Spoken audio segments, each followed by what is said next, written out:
Southern California is facing a heat wave, so we decided to escape to the Sierra Nevada mountains in search of cooler weather and adventure.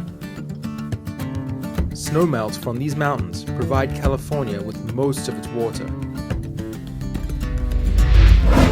Billions upon billions of gallons flow out into streams and rivers, creating a unique oak forest ecosystem in the lower elevations. And that's where we're headed.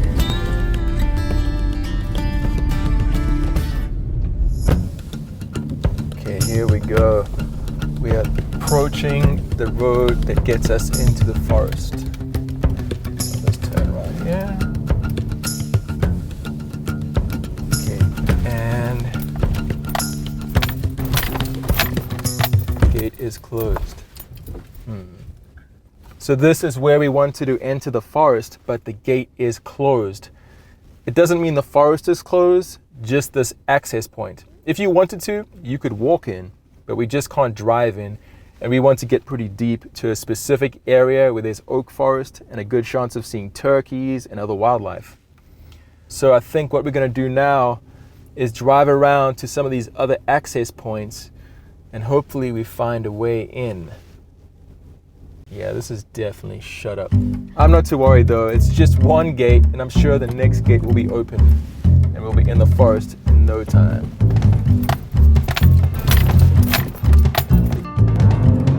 But the forest had a different plan in store.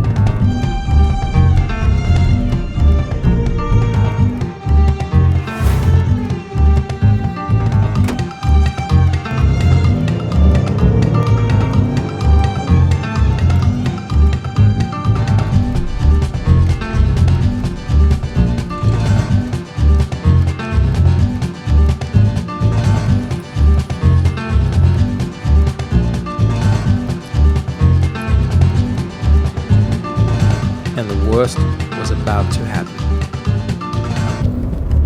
Uh-oh, what's that noise? What? Oh, are you kidding me? No, I wish I was joking. This day could get any worse. Yeah, it looks like we've got a flat. There was a bunch of rocks that had fallen into the road and I'm guessing I hit one of them and punctured the tire. So we're going to quickly change this flat out. We'll be on our way. Oh yeah, it's busted. I can hear it coming out. And we blew a tire. But we have one problem. One of our nuts that was replaced by our mechanic is a different size than our tools, so we can't get the tire off. So now we're stuck out here. But luckily we had one bar and we're waiting for AAA as we speak. So hopefully they come and we can keep on going.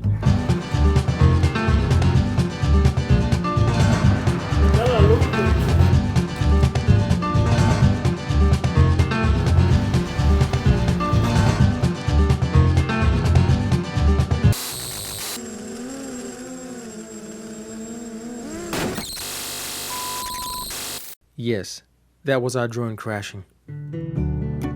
But our luck seemed to be changing. We have an open gate, so that's good.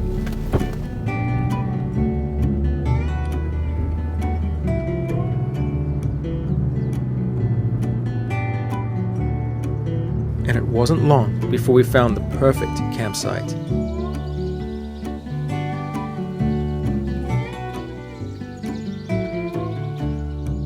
So we had a long, hard day today getting out here, but we finally made it. We hit a couple of roadblocks along the way, a flat tire, some other issues, but we're here. We found a spot that we could put our tent up, and now we're gonna set the fire up, and it looks like we found paradise.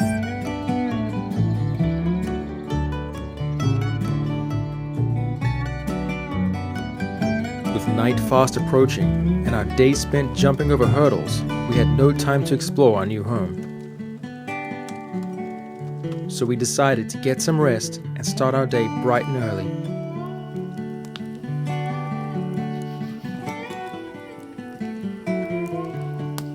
Little did we know, our troubles were far from over.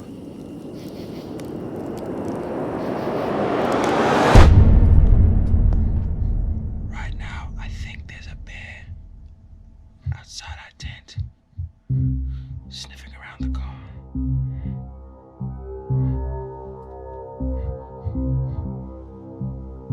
Get up. Pass me the car keys. Pass me the car. Listen, can you hear that? Wait.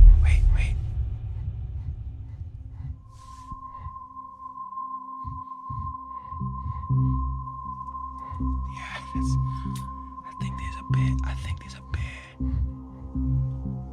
I think there's a bear right outside our tent. It's smelling the food in the car. Yeah, it stopped. Hey!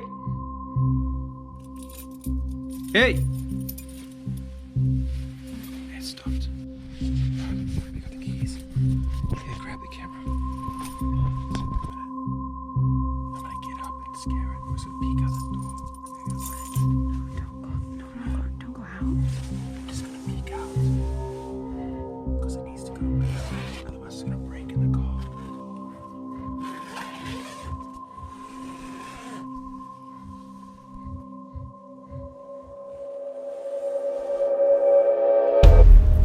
What if it's a mountain lion? It's not a mountain lion. You won't hear a mountain lion. It's a black bear. And he's scared. If we see him, he'll run off. Otherwise, he's gonna come back to the tent all night. Here's something. I hear it. It's right over here. It's right over here.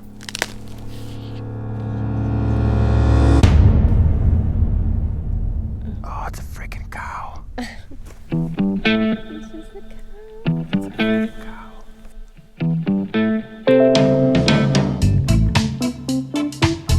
After not much sleep, sunrise seemed to arrive very quickly. That's what woke us up at 1 o'clock in the morning, and why we need a good breakfast and some coffee. We got woken up by the bear cow.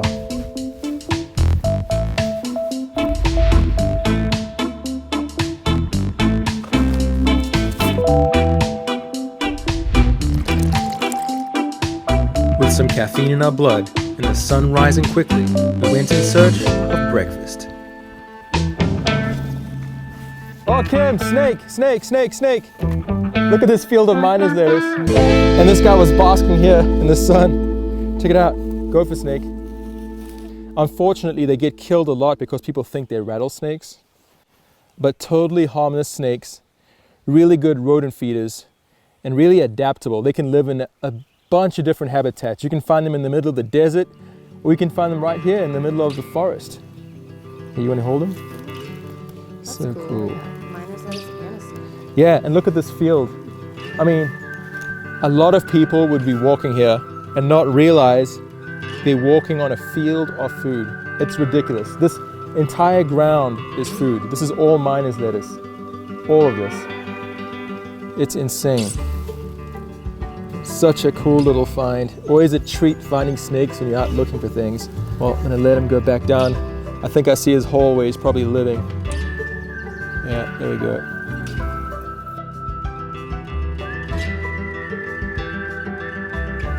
So what we have here is miner's lettuce. It's a really tasty wild green.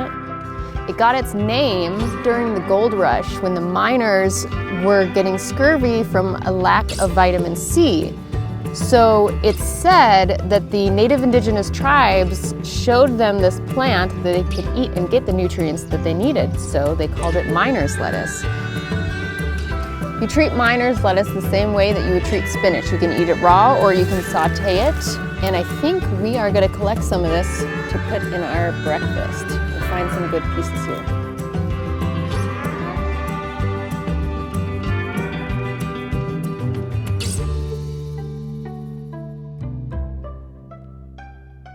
After collecting enough greens to make breakfast, we headed back to camp to fuel up and start our day right.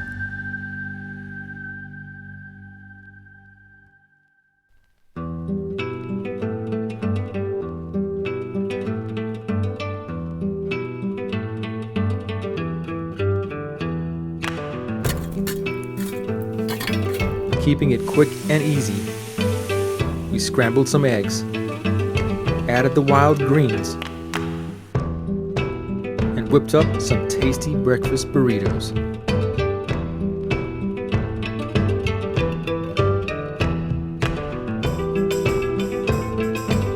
And then it was time to finally explore the oak forest. I'm carrying a bunch of camera gear. I have my red and a few lenses, and Kim's carrying all our hunting equipment. She has ammunition, camouflage, just in case we see a turkey. The goal is to try and find an animal I've always wanted to film. So if we get lucky, we'll find some water, we'll start flipping some logs, and I get to show you guys exactly what that is.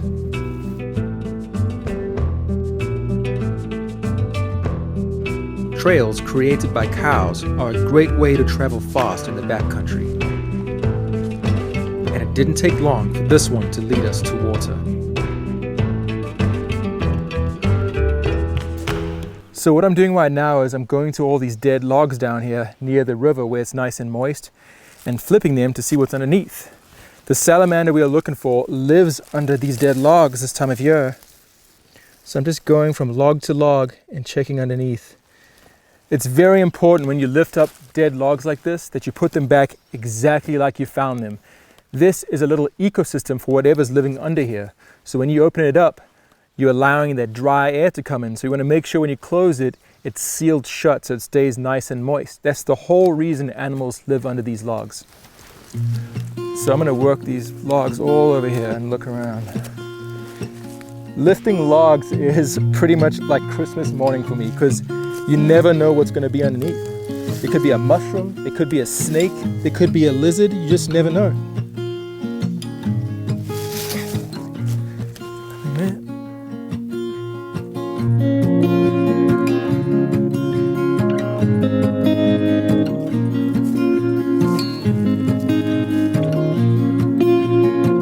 After a few hours of peeking under logs and debris,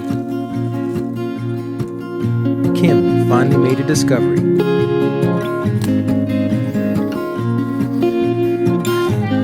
You got one?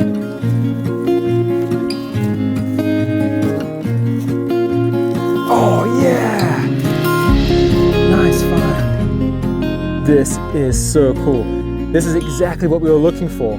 The Sierra Nevada Ensatina. This is a lungless salamander, and it's exactly like it sounds. These salamanders have no lungs. They breathe right through their skin, so you want to be really gentle with these guys. Look how cool.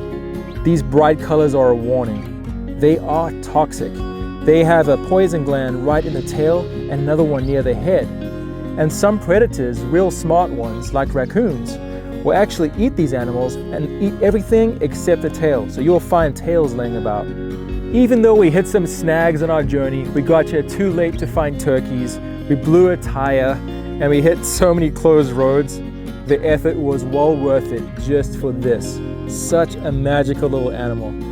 This is the only place in the world where you can see this salamander. I've always wanted to film these guys, so that's why I brought my red along. I'm gonna get some footage and then let the salamander be on its way. Put him back under his log.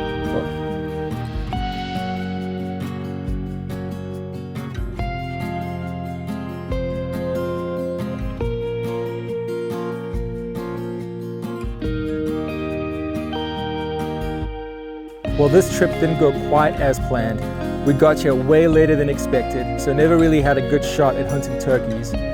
We're in a spot we've never been to before, but we did see some really cool animals, and we also managed to forage some really good wild food. So a successful trip in my book. But we've got 2 hungry cats waiting for us at home, so it's time to hit the road. And that's just how it goes, and that's the wild.